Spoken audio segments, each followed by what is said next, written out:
We've been showing you how traffickers are preying on young women working at India's tea plantations. Our journalist Mohammed Leela took us deep into the mountains where criminals are luring poor, vulnerable girls from home with false promises of legitimate work.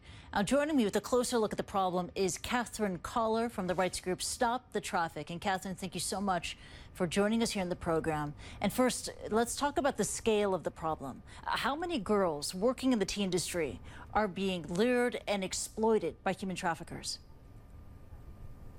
I think one of the issues we have is it's really difficult to get that kind of statistic. You will hear that a lot of different reports will give you a different amount. And certainly Stop the Traffik is trying to look into how do we get a more reasonable estimation around what is actually going on. Understood. Yeah, but we know that there are definitely... And it's your understanding it's happening not just in India, but other tea-producing countries as well, right? Oh, certainly. We know that it's happening all around the world in all sorts of different commodities. But in tea, we know it's happening in Sri Lanka, Kenya. In every place that there's a product being made, there will be people who are in what we call modern-day slavery and will be trafficked into those situations. And let's talk about the solution now, starting with retailers. What can and what should retailers do to end the abuse? I think one of the important things is collaboration. So consumers want to be able to buy products that they know are going to be free from modern-day slavery and trafficking.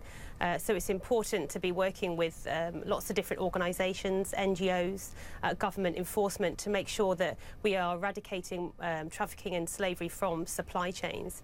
The biggest issue, as I said before, is that we do not know the extent of this global crime. So what Stop the Traffik is looking at doing is creating intelligence-led prevention, so gathering data from all around the world, overlaying it and then analysing it to find out what the specific global trends are in particular regions and countries. I think that's really, really key for retailers to be connecting in with people that are gathering that information. And also the consumer response, because our global viewers at the Freedom Project, they're asking, what can we do? What can we do as consumers to help stop the trafficking of girls in these tea-producing regions?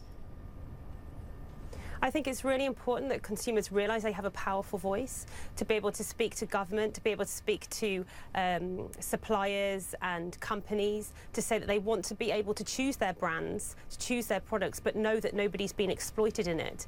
So talking to business is really key. We often run petitions, we often run conversations with businesses and governments around how together we can make a change. Consumers, everyday people, are incredibly powerful. So we want people to be able to take action really simply. All right, Kathryn Collar, Stop the Traffik. Thank you so much for joining us in the program, giving us some concrete steps, concrete action points that we should take. Thank you and take care.